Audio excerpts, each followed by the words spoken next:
Kolhapur church council प्रस्तुत आत्मजागर या कार्यक्रमामध्ये मी आपलं स्वागत करतो. पहिल्यांदा ऐकूया एक सुंदरसं गीत.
प्रस्तुत आत्मजागर या दैनंदिन मननामध्ये मी रेव्हरंड अमोल भानुदास कदम आपणा सर्वांचं स्वागत करतो.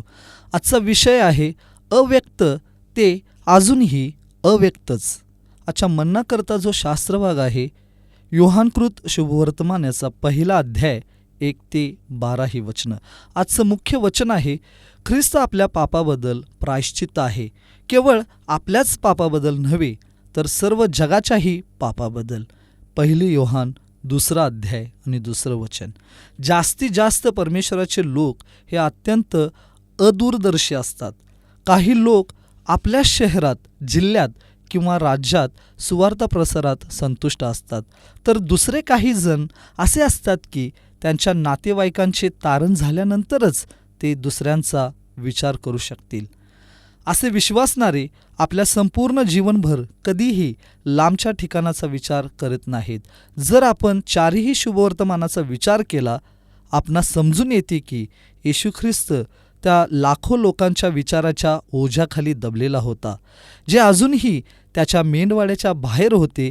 ज्यांना सुवार्ता सांगितलेली नव्हती त्यांनी म्हटले, ह्या मेंढवाड्यातील नव्हेत, अशी माझी दुसरी मेंढरे आहेत, तीही मला आणली पाहिजेत. योहान 10 अध्याय 16 वचन. तो नेहमीच दुसऱ्या मेंढरांची काळजी करीत होता. म्हणूनच एकाच ठिकाणी राहण्यास त्याने नकार दिला. त्याने कफरनहूमाच्या सेवाकार्यात अनेक मोठे चमत्कार केलेत. त्यामुळे जनसमुदायाने त्याने तेथे राहावे असा आग्रह केला. परंतु त्या ठिकाणाहून जाताना त्याने म्हटले, मला इतर गावीही देवाच्या राज्याची सुवार्ता सांगितली पाहिजे. लूक शुभवर्तमान याचा 4 अध्याय 42 आणि 43 वचन. जेव्हा ख्रिस्ताचे शिष्य अन्न विकत आणण्याकरता गेले तेव्हा येशू शमरोनी स्त्रीबरोबर सार्वकालिक जीवनाविषयी चर्चा करीत होता. तिने जाऊन आपल्या गावातील लोकांना येशूचे ऐकण्याकरता बोलावून आणले. त्याने आपल्या शिष्यांना म्हटले, आपली नजर टाकून शेते पहा, ती कापणीसाठी पांढरी होऊन चुकली आहेत. योहान 4:35. तेथील 2 दिवसाच्या वास्तव्यात कितीतरी लोकांना त्याच्यावर विश्वास ठेवला. आम्ही दूरवर दृष्टी लावण्यास शिकले पाहिजे. ज्यांनी आधीच सुवार्ता कळली आहे त्यांना परत सांगू नये.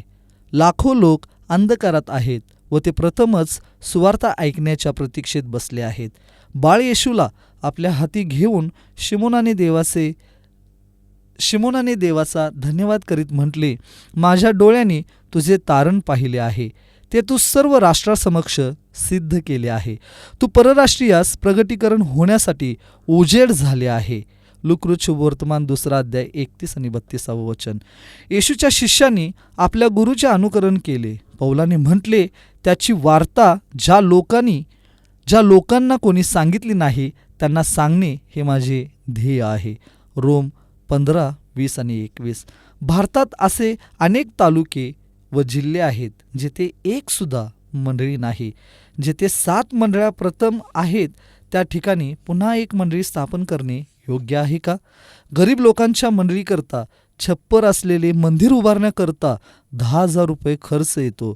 ते करण्याऐवजी मंदिरामध्ये संगमरवरी फरशी करता रुपये 10 लाख खर्च करणे उचित आहे काय? या वचनावरती आपण प्रार्थना करूया. स्वर्गीच्या जीवन महान प्रभू परमेश्वरा, प्रभू आज आम्ही तुझ्या चरणाजवळ येतो. परमेश्वरा प्रभू, आम्ही प्रार्थना विनंती करतो, जी तुझी महान आज्ञा आहे ती आज्ञा पाळण्यासाठी तू आम्हाला सहाय्य कर, तुझी कृपा दे. प्रभू, आम्ही एक तरी गाव निवडावं आणि त्या गावामध्ये जाऊन आम्ही तुझी सुवार्ता सांगावी, त्या ठिकाणी तुझी मंडळी प्रस्थापित करावी, यासाठी आम्हाला सहाय्य कर. तुझी कृपा, तुझी दया तू आम्हाला देऊ कर. प्रार्थना प्रभू येशू ख्रिस्ताच्या नावात तुला सादर केली म्हणून ऐक पिता.